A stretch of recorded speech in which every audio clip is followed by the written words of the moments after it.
Salam damai sejahtera bagi umat GKI Perubahan Citra 1 dan bagi saudara semua dimanapun saudara berada. Kiranya Tuhan senantiasa memberkati hidup kita bersama. Saya Penatua Stephen Kurniawan. Kali ini saya akan membawakan renungan singkat bagi kita semua. Tema renungan kita hari ini adalah Damai Sejahtera Allah yang mengatasi segalanya. Ayat pengantar diambil dari Filipi 4 ayat ke-7. Damai sejahtera Allah yang melampaui segala akal akan memelihara hati dan pikiranmu dalam Kristus Yesus. Seorang pemuda terlihat terburu-buru dari kantornya. Ia berlari menuju ke tempat biasanya dia menunggu bis. Dia terlihat seringkali melihat jam di tangannya. Sepertinya ia tidak ingin terlambat dalam acara penting. Matanya terus melihat jalan, menunggu bis yang biasa dia naiki itu datang. Waktu bis itu datang, dialah yang paling berdiri di depan dan yang pertama menaiki bis tersebut. Kemejanya tidak rapi, wajah dan pundaknya penuh keringat, sehingga bajunya basah. Dia terlihat kesal ketika jalan raya macet. Sungguh, dia terlihat ingin menghadiri acara yang sangat penting. Ternyata, saudara-saudara, bis ini berhenti di salah satu titik kota yang bersebelahan dengan rumah sakit. Pemuda ini berlari ke arah rumah sakit sampai tersandung dan hampir terjatuh.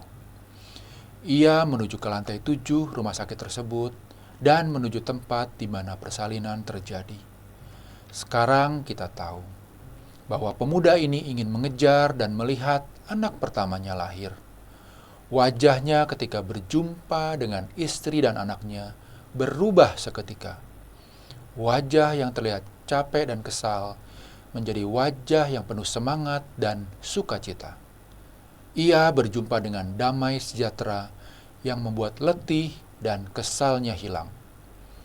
Di dalam kehidupan kita, terkadang juga demikian. Sebab siapa yang tidak pernah merasakan letih karena pekerjaan yang menumpuk? Belum lagi harus berjumpa dengan jalan yang macet atau hal lain yang bisa membuat hati kita kesal.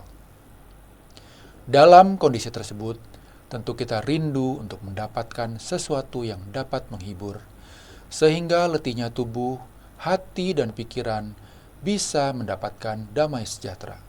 Oleh sebab itu, pulang dari kerja, kadang kita menghabiskan waktu bareng keluarga maupun teman. Namun, damai sejahtera tersebut bersifat sementara. Sebab ketika besok berjumpa dengan pekerjaan yang menumpuk, kita bisa kembali merasa capek dan kesal. Nah, berbeda dengan damai sejahtera yang berasal dari Allah. Damai sejahtera dari Allah itu seperti seekor burung yang bersarang di salah satu lubang batu karang di laut. Walaupun ada ombak yang begitu besar, dia masih bernyanyi. Itulah sebabnya Rasul Paulus mengatakan bahwa damai sejahtera Allah melampaui segala akal. Karena tidak ada cara apapun yang bisa menenteramkan hati kita selain Tuhan kita, Yesus Kristus. Oleh sebab itu, saudara-saudara, jangan sampai masalah atau apapun kebencian yang ada di dalam hati kita melampaui damai sejahtera Allah. Arahkanlah hati dan pikiran kita kepada Kristus, sehingga apapun persoalan yang harus kita hadapi, kita tetap merasakan dan mengingat Dia dalam diri kita. Itulah yang bisa membuat kita berhati lurus dan penuh kasih. Namun perlu diingat bahwa kita merasakan damai sejahtera Allah bukan berarti kita terlepas dari badai hidup. Yang terpenting adalah di tengah badai hidup tersebut, kita tetap merasakan kehadirannya yang menenangkan. Sebab perjumpaan dengan dirinya membuat kita tidak lagi dikuasai ketakutan untuk melangkah, kendati berat sekalipun. Langkah konkretnya adalah bersedia untuk selalu menyerahkan kendali kepadanya. Dengan begitu, damai akan terus mengalir secara lembut, namun kuat untuk menenangkan jiwa kita yang gelisah.